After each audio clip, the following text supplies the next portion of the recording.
ላሞቼ አህዮቼ እንስሳቶቼ ስለወለዱ እነሱን ስላዋለድኩ ረክሻለሁ ብለው ሁሉ በመውለድ ምክንያት አንድን እናት ረከሰች ሳይሆን ምንላት ከበረች ነው ምንላት።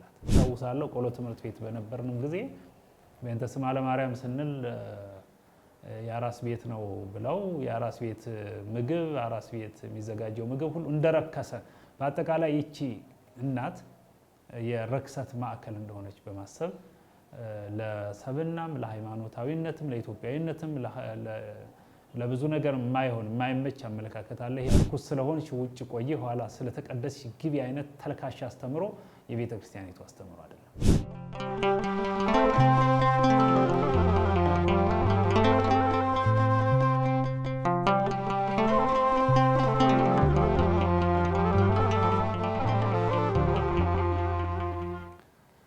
በስመ አብ ወወልድ ወመንፈስ ቅዱስ አሐዱ አምላክ። የተከበራችሁና የተወደዳችሁ የቤተ ክርስቲያናችን ሁለተኛ አውደ ምሕረት አድርገን ወንጌል የምናስተምርበት ዩቲዩባችን የመንገደ ሰማይ ዩቲዩብ ተከታታዮች ሰላም እግዚአብሔር ከእናንተ ጋር ይሁን። በያላችሁበት በጎን ሁሉ እመኛለሁኝ። ዛሬ በተለያየ ጊዜና በተለያየ ሰው በጥያቄነት የሚነሱ እንደተለመደው በእነሱ ጥያቄዎች ዙሪያ ተረዳኝ ያልኩትን ለእናንተ በአንዳንድ ጉዳዮች ላይ ማብራሪያ እሰጣለሁ። ርኩሰት ጋራ በተያያዘ የሚነሱ ጥያቄዎች አሉ። የወለደች ሴት ወርሃ አበባ የሚባል አለ። ወርሃዊ የደም ፍሰት ተብሎም ሊነገር ይችላል። ተፈጥሯዊ ነው። እነዚህ ነገሮችን ከመውለድ ጋራ ከመጽነስ ጋራ ሌሎቹን ምክንያት በማድረግ መርከስ የሚባል ነገር አለ ወይ በተዋህዶ ቤተክርስቲያን የሚል ጥያቄ ይነሳል። አንደኛ የወለደች ሴት ርኩስ ናት ወይ? መልሱ አይደለችምም አልነበረችምም ልትሆንም አትችልም ነው። በመውለድ ምክንያት መርከስ አይቻልም። በመውለድ ምክንያት አንድን እናት ረከሰች ሳይሆን ምንላት ከበረች ነው ምንላት፣ ተባረከች ነው ምንላት፣ ተቀደሰች ነው ምንላት። ልጆች የእግዚአብሔር ስጦታዎች ናቸው ይለናል ዳዊት። የእግዚአብሔር የሆነን ታላቅ ገጸ በረከት በእጇ በመዳፏ መቀበል መባረክ ነው እንጂ መርከስም አይደለም። እና የወለዱ ሴቶች ርኩስ ናቸው በሚል አመለካከት በጣም የሚያስቁ ጭምር አንዳንድ ጊዜ የውስጥን ቢያቆስሉ የሚያስቁ አይነት ጭምር ሁሉ ያለ የወለደችን ሴት ሰላም ያለ የወለደችዋን ሴት ልብስ ያጠበ ገላዋንም ያጠበ የተንከባከበ የወለደች ሴት የበላችውን ምግብ ትራፊ የተመገበ ከወለደች ሴት ቤት የገባ እነዚህ ሁሉ የረከሱ እንደሆኑ የሚያስብ አይነት ሰው አለ ብዬ አምናለሁ በተግባር ስለምናየው። ለዚህ ነው አንዳንዶቹ ረክሻለሁ ብለው ከቤተ ክርስቲያን ከቅጥሩ ውጭ የምናገኛቸው።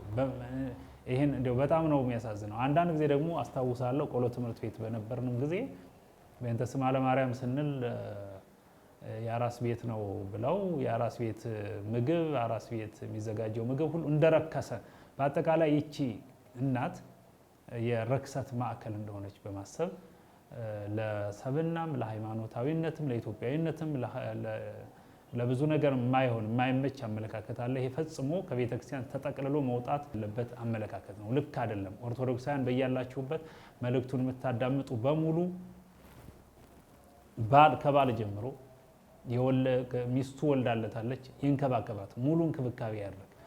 ዛሬ ለምሳሌ አንድ ካህን ሊኖር ይችላል። የካህን ሚስት ዛሬ ትወልዳለች።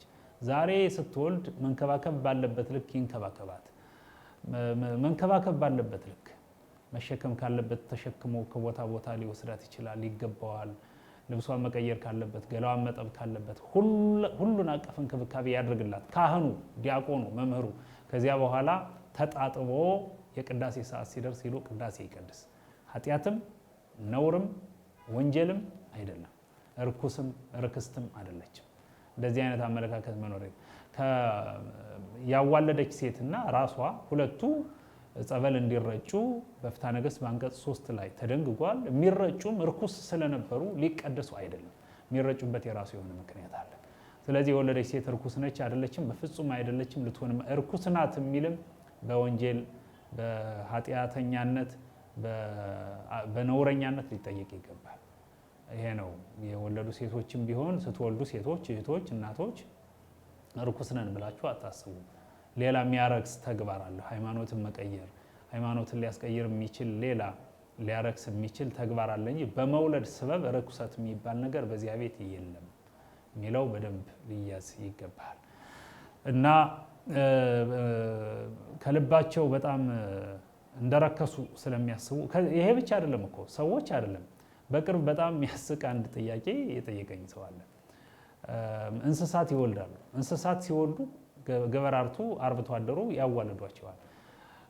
ላሞቼ፣ አህዮቼ፣ እንስሳቶቼ ስለወለዱ እነሱን ስላዋለድኩ ረክሻለሁ ብለው ሁሉ ጥያቄ የሚያቀርቡ ሰው በየት አልፎ ነው የምንረክሰው? በደመ ክርስቶስ የተቀደሰ ትውልድ እንዴት ከዚያ በኋላ ባሉና ተራ በሆኑ በሰፈራ ሰፈር ልማዶች እንዴት መርከስ ይቻላል ነው። ስለዚህ ርክሰት የሚባል ነገር ከመውለድ ጋር በተያያዘ የወለደችዋም ያዋለደችዋም የተንከባከቡትም የጠየቁትም ሰላም ያሏትም ያዩዋትም ያከሟትም ርኩሶች አይደሉም። ርኩስ የሚባል ነገር በፍጹም የለም ነው። ይሄ ከጽድቅና ከኃጢአት ጋር የተያያዘ ነገር አይደለም።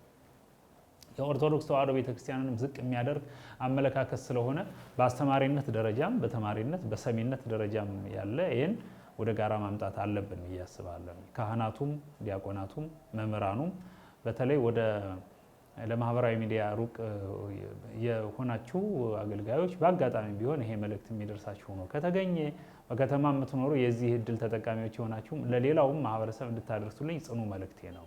ለወለደች ሴት ክብር ይገባታል። የወለደችው ንጉሥ ነው፣ የወለደች ንግስት ነው፣ የወለደች ካህን ነው፣ ጳጳስ ነው፣ ፓትርያርክ ነው የወለደች።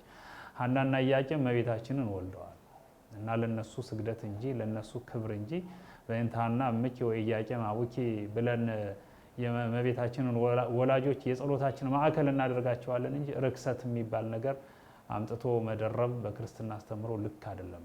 የወለዳችሁ እናቶችም ራሳችሁን በዚህ ልክ ማስተካከልና ማረም ራሳችሁን ማረም ይገባችኋል።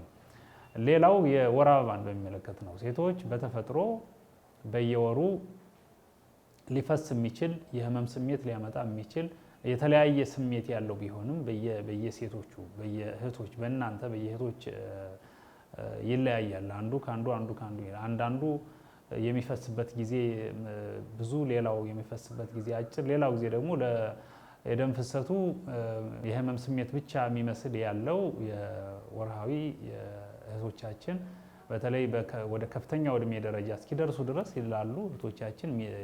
ይሄ ኃጢአት አይደለም፣ ኃጢአትም ርኩሰትም አይደለም።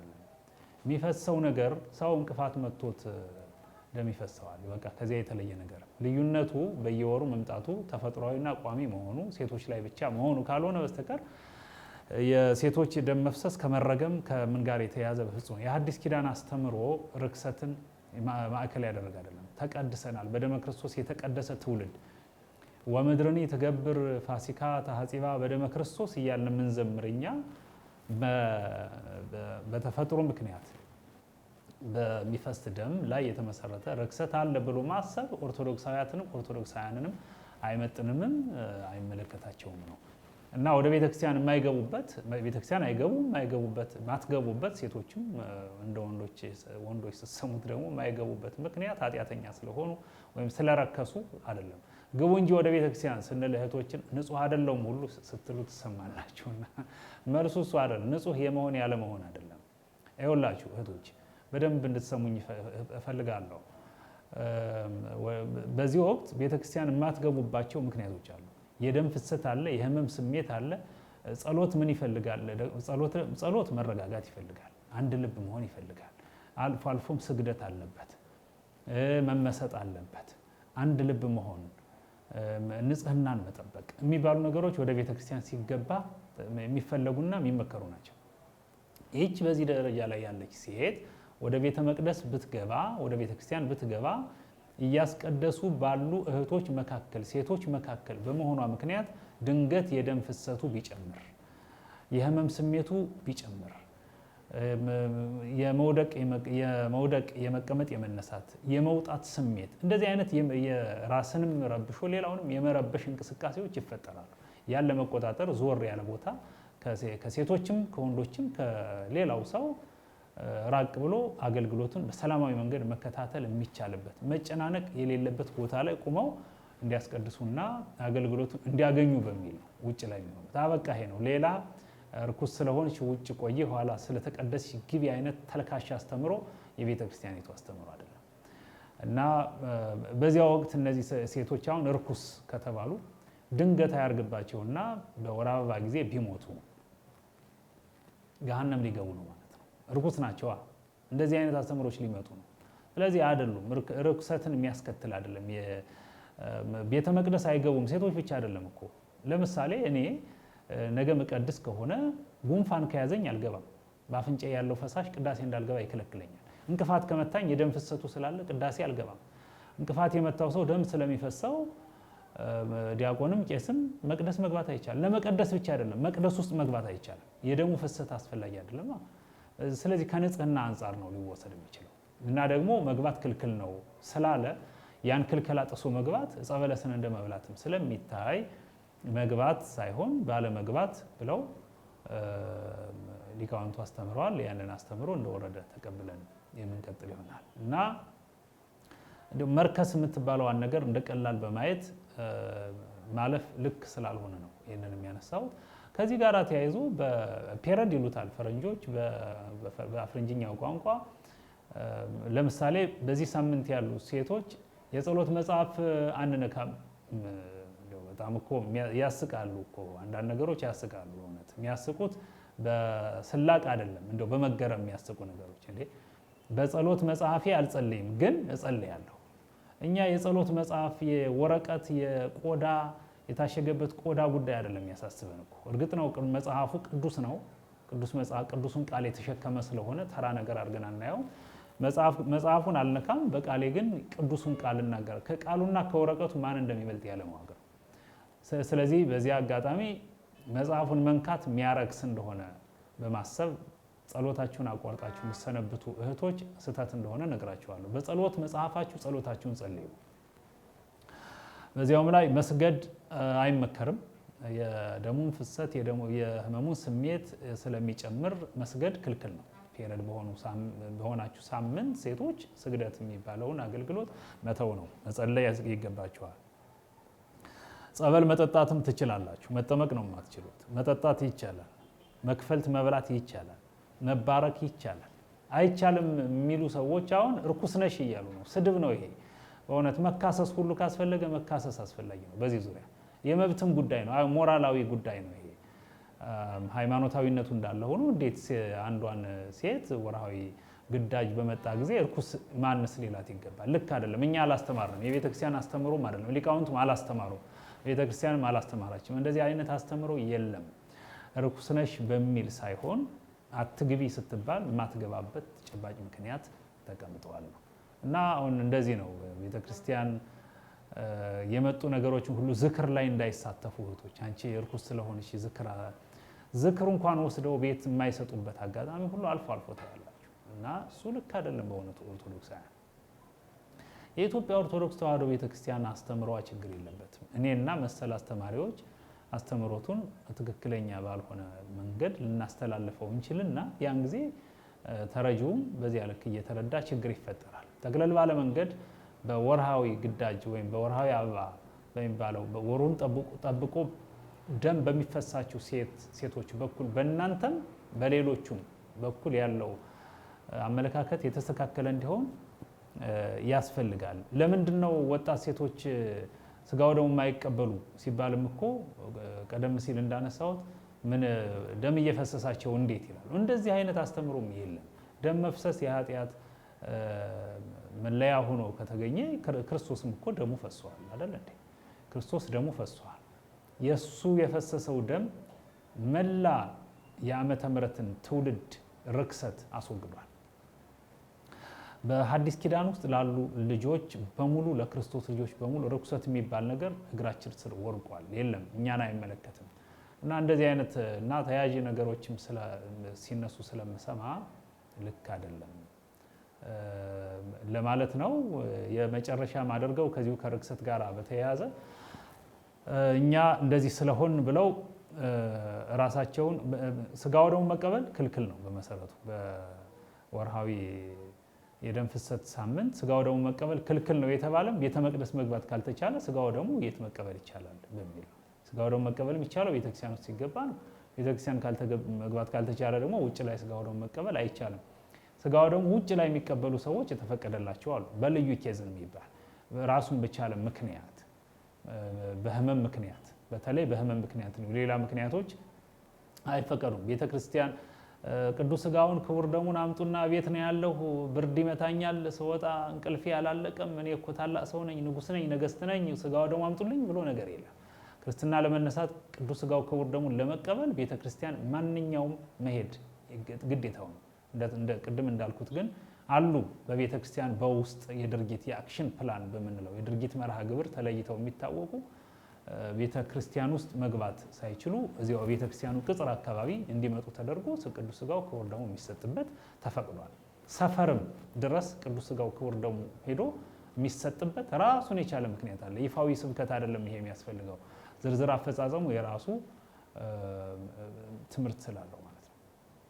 እና የተከበራችሁና የተወደዳችሁ ኦርቶዶክሳውያን የዚህ የዩቲዩባችን ተከታታዮች እነዚህና መሰል ጥያቄዎቻችሁን ላኳቸው በምናስቀምጣቸው አድራሻዎች የቴሌግራም፣ የፌስቡክ እንዲሁም ደግሞ የዚሁ መደበኛው ዩቲዩባችን በመደበኛም ስልኮቻችን ባለው አማራጭ ሁሉ ጥያቄዎችን ላኩልን። እኔ ማውቃቸውን እኔ መጽሐፍትን በማንበብ ሊቃውንት በመጠየቅም አቀርብላችኋለሁ። ሌሎቹን ደግሞ ከኔ የሚበልጡት ከኔ የተለየ እውቀት ያላቸው ይመልሱላችኋል ነው የምለው። ይህንን ዩቲዩባችንን መንገደ ሰማይን በጋራ ማሳደግ፣ በጋራ መንከባከብ፣ በጋራ መግፋት፣ ወደ ላይ እንዲሄድ መከታተል ተገቢ ነው። አሁን ይሄን አርጉ የሚለው ሳይሆን ትልቁ ገላጭ ነገር ይህንን የአገልግሎት መስጫ ገጽ ወይም ድረገጽ ወይም ዩቲዩብ ማየት ነው። ካያችሁት በቂ ነው። ታያላችሁ፣ ትጸድቃላችሁ፣ ዩቲዩብንም ታሳድጉታላችሁ። በጋራ ወደ ገነት ተያይዘን እንገባለን ማለት ነው። ይሄን ለማለት ነው። እግዚአብሔር ከሁላችን ጋር ይሁን።